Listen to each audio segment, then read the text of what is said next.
Bonjour à tous et bienvenue dans cette vidéo où nous parcourons ensemble le chapitre T6, diagramme binaire solide-liquide.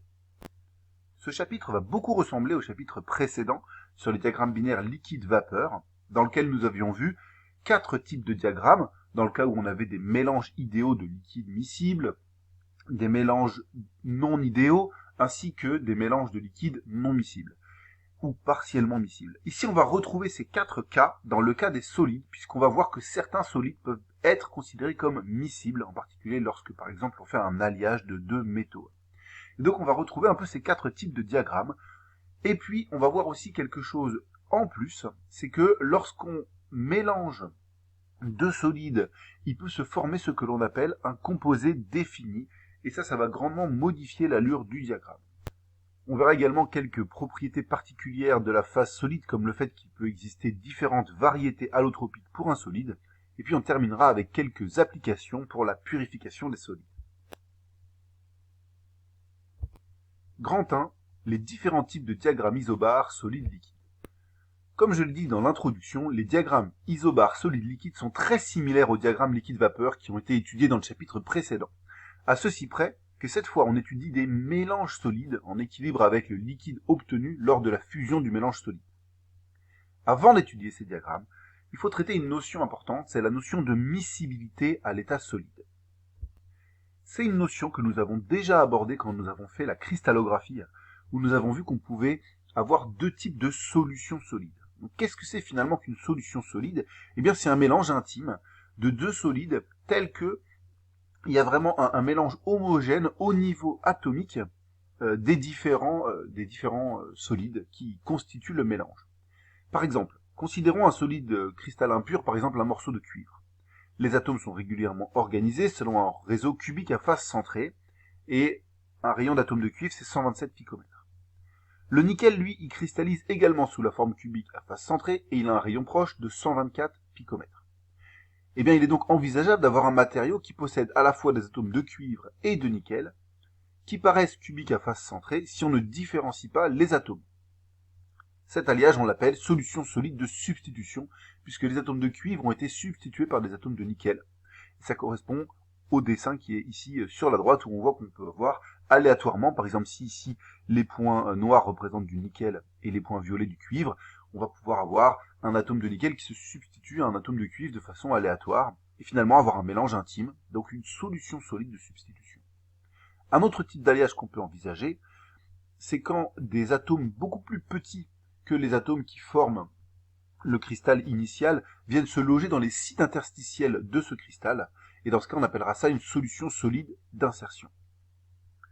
Donc vraiment le terme solution solide, il a du sens, même si c'est pas une solution au sens liquide du terme, c'est un alliage, mais on le considère comme vraiment un mélange homogène de 2 constituants différents, et donc on appelle ça une solution solide. Et donc dans la suite de ce chapitre, on va distinguer vraiment 2 cas, le cas où 2 solides sont miscibles entre eux. Alors ça peut paraître bizarre d'utiliser le mot miscible pour des solides, mais là on va le faire. Dans ce cas, ça veut dire qu'ils forment une solution solide, et le cas où 2 solides sont non miscibles, ce qui est finalement aussi assez fréquent, donc ils forment 2 phases différentes. Et on verra même qu'il existe des solubilités partielles pour les solides, donc où ils forment 2 phases différentes, mais où dans chacune des 2 phases, il y a un peu d'un solide qui forme une solution solide dans l'autre. Petit 2, présentation des diagrammes isobars liquide-solide. Dans ce chapitre, on va considérer que la phase liquide sera toujours homogène. Quand on chauffe suffisamment les solides pour les faire fondre, on considère que les liquides qu'ils forment se mélangeront toujours très très bien avec une miscibilité totale. Par contre, on va différencier les cas de solides qui sont miscibles entre eux, donc qui forment des solutions solides, et le cas de solides qui sont non miscibles entre eux et qui forment des phases solides distinctes.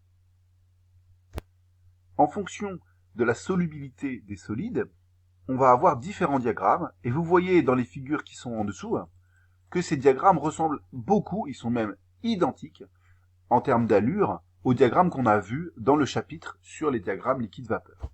On retrouve les 4 grands types de diagrammes qu'on avait vus précédemment, le cas d'un mélange idéal ici, le cas ici d'un mélange non idéal avec un extrémum, le cas ici de 2 constituants qui sont complètement non miscibles, et ici le cas de la miscibilité partielle. Et cela dépend tout simplement de la nature des métaux que l'on va mélanger ensemble. Par exemple, on voit que le cas du mélange idéal, c'est le cas d'un mélange cuivre-nickel, alors que dans le cas de cuivre-or, on aura un mélange non idéal avec un extrémum. Ici, de l'aluminium et du silicium, on voit que à l'état solide, ils seront dans le cas non miscible, donc on aura un diagramme de ce type-là, alors que l'argent et le cuivre, eux, auront un cas de miscibilité partielle. On va venir progressivement redécrire chacun de ces diagrammes, puisque la grande différence, donc, avec les diagrammes liquide-vapeur, même si ça a la même allure, c'est que les phases ne sont pas exactement les mêmes, cette fois c'est du liquide solide, et puis également que le vocabulaire va pas être exactement le même, les courbes, on va pas leur donner le même nom, les points précis, on va pas leur donner les mêmes noms non plus, donc ça va beaucoup ressembler à ce qu'on a fait précédemment, mais avec également un vocabulaire différent et quelques petites notions supplémentaires. En tout cas, l'étude de ces diagrammes se fera avec les mêmes outils que dans le cas des diagrammes liquide-vapeur, c'est-à-dire on utilisera la variance, le théorème de l'horizontale et le théorème des moments exactement de la même façon. Grand 2, miscibilité totale à l'état solide et liquide. Petit 1, mélange idéal. On va commencer par le cas le plus simple, comme ce qu'on avait fait dans le cas des diagrammes binaires liquide-vapeur. Donc on va imaginer du cuivre et du nickel qui forment une solution solide de substitution et donc un mélange idéal. La grande majorité du temps, quand vous verrez des mélanges idéaux de solides, ça voudra dire que ce sont des solutions solides de substitution. Et ça donne un diagramme isobar liquide solide qui a cette forme-là, où on voit ici du coup la température à 1080 Kelvin, c'est la température de fusion du cuivre pur, 1450 Kelvin, la température de fusion du nickel pur, et ici deux courbes en fuseau qui vont nous donner des températures de changement d'état pour le mélange. Ici, on peut noter que dans le diagramme, c'est un diagramme qui est réalisé avec, pour l'axe des abscisses, non pas la fraction molaire, mais la fraction massique. En nickel, d'où le W de weight en anglais pour masse. Et ça, c'est assez commun. Dans la plupart des diagrammes liquides solides, au lieu d'utiliser la fraction molaire, on utilise la fraction massique. Alors pour ce type de diagramme, on peut faire exactement le même type d'exercice qu'on faisait dans le cas des diagrammes liquide-vapeur, c'est-à-dire placer les phases présentes dans chaque zone. Donc vous savez qu'ici, il faut placer une phase solide où les deux solides seront complètement miscibles, une phase liquide où tout sera fondu, et puis un domaine où on aura l'équilibre entre la phase solide et la phase liquide. Je vous laisse peut-être raisonner tout simplement avec la température pour trouver ces phases-là. Et ensuite, on peut dessiner des courbes de refroidissement. Donc par exemple, quelle serait la courbe de refroidissement d'un mélange de cuivre et de nickel de composition donc WNI égale 0,7. Comme si un courbe de refroidissement, on pourrait imaginer du coup un refroidissement. Donc on part d'en haut à une température élevée et petit à petit on refroidit en traversant ces deux courbes-là. Je vous laisse essayer d'utiliser votre logique. Vous allez voir, ça ressemble exactement à ce qu'on fait en liquide-vapeur, mais cette fois en solide liquide. Et je donne le résultat dans quelques instants. Voilà. Mettez pause sur la vidéo et répondez à la question vous-même. C'est pas très difficile, mais c'est histoire de vous mettre dans le bain. Voici la solution. Donc premièrement, placez sur le diagramme les phases présentes dans chaque zone. On a en haut la phase liquide, puisqu'à haute température, la fusion a eu lieu et c'est devenu du liquide. En bas, la phase solide, puisqu'à basse température, ils sont restés solides. Et puis, entre les deux fuseaux, l'équilibre liquide plus solide. De plus, si maintenant on doit tracer une courbe de refroidissement pour un mélange de composition 0,7, donc on part de ce point-là, et de composition 0,7 et liquide, et la température, on va imaginer qu'elle diminue jusqu'à arriver à un point final, en passant par ici, cette courbe-là avec le point R, et cette courbe-là avec le point E. Ça va nous donner une courbe de refroidissement qui aura cette allure-là. Tout d'abord, on n'a que du liquide. Jusqu'au point R, on a un refroidissement assez rapide. Entre le point R et E, comme on a l'équilibre liquide-solide, il se passe une solidification, c'est-à-dire vraiment les constituants liquides sont en train de devenir solides, et comme ça c'est un processus exothermique, il va chauffer le mélange, et donc il va rendre le refroidissement du mélange plus lent. C'est pour ça qu'on va se retrouver avec ici une pente moins importante. Jusqu'au point E, et quand on arrive au point E, on n'a plus que du solide présent, donc on va retrouver un refroidissement rapide, puisqu'on n'aura plus la solidification. À noter qu'on aurait pu également calculer la variance en faisant ici à chaque fois le bilan des paramètres et des contraintes. On trouverait une variance de 3 quand il n'y a que du liquide, une variance de 2 à l'équilibre liquide-solide, et une variance de 3 quand il n'y a que du solide. Comme on n'a pas de variance de 1, du coup qui correspondra à une variance réduite de 0, c'est normal qu'on n'ait pas de palier. Donc voilà, on a exactement la même chose que ce qu'on aurait eu pour un mélange, pour un diagramme liquide-vapeur, au niveau de l'allure de la courbe de refroidissement, au niveau de l'allure du diagramme. Simplement, cette fois, c'est un équilibre liquide-solide et pas un équilibre liquide-vapeur. En termes de vocabulaire, on va appeler liquidus et solidus les deux courbes qui correspondent au changement de phase. Et donc le liquidus, ce sera la courbe du haut, celle qui est en contact avec la phase liquide. Et donc c'est la courbe qui représente le début de cristallisation de tout mélange liquide. Et puis la courbe du bas, qu'on appellera solidus et qui sera donc en contact avec la phase solide, c'est la courbe qui représente le début de fusion de tout mélange solide. Donc vous pouvez les rajouter sur le diagramme. Le liquidus, voilà, cette courbe-là, et le solidus, cette courbe-là, à bien savoir définir et à se rappeler donc de ces noms en particulier.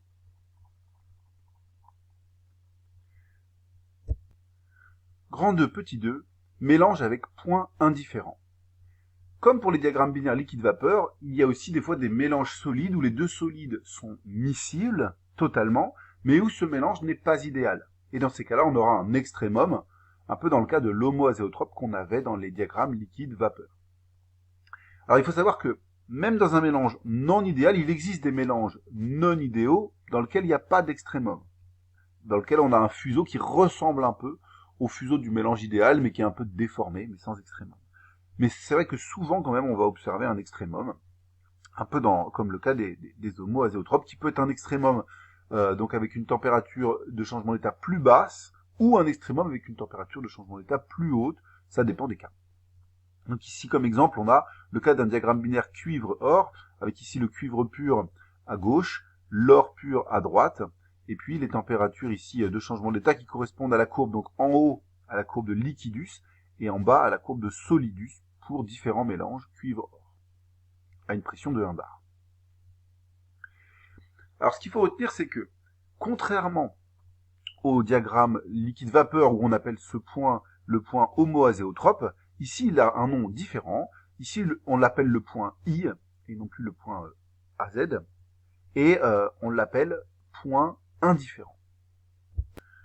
Donc c'est logique qu'on n'ait pas le même nom, puisque azéotrope, ça voulait dire qu'il bout sans changement. Et ici, il n'y a pas d'ébullition, puisqu'on passe de liquide à solide, c'est une fusion. Donc point indifférent, ça reprend un peu le même esprit, puisqu'il est indifférent au fait de bouillir, au fait de fondre, c'est-à-dire qu'il fond sans changer de composition. Et puis également, il y aura un palier, donc sans changer de température également. Petit exercice pour vous, pour que vous appliquiez du coup à ce type de diagramme les concepts qu'on avait vus précédemment. Placez sur le diagramme les phases présentes dans chaque zone, placez également le liquidus et le solidus. Et puis ensuite, si on considère un mélange solide de cuivre et d'or de masse 1 kg et de composition WAU égale 0,35, si on chauffe ce mélange à la température de 950 degrés, déterminez la composition et la quantité de chacune des phases en présence. Ici, on attend de vous que vous utilisiez les théorèmes qu'on avait vus précédemment. Autrement dit, une fois que vous avez trouvé le point correspondant à WAU égale 0,35 et à une température de 950 degrés, vous le placez, puis vous faites le théorème de l'horizontale pour déterminer la composition des phases en présence, et ensuite le théorème des moments pour déterminer la quantité de chacune des phases en présence.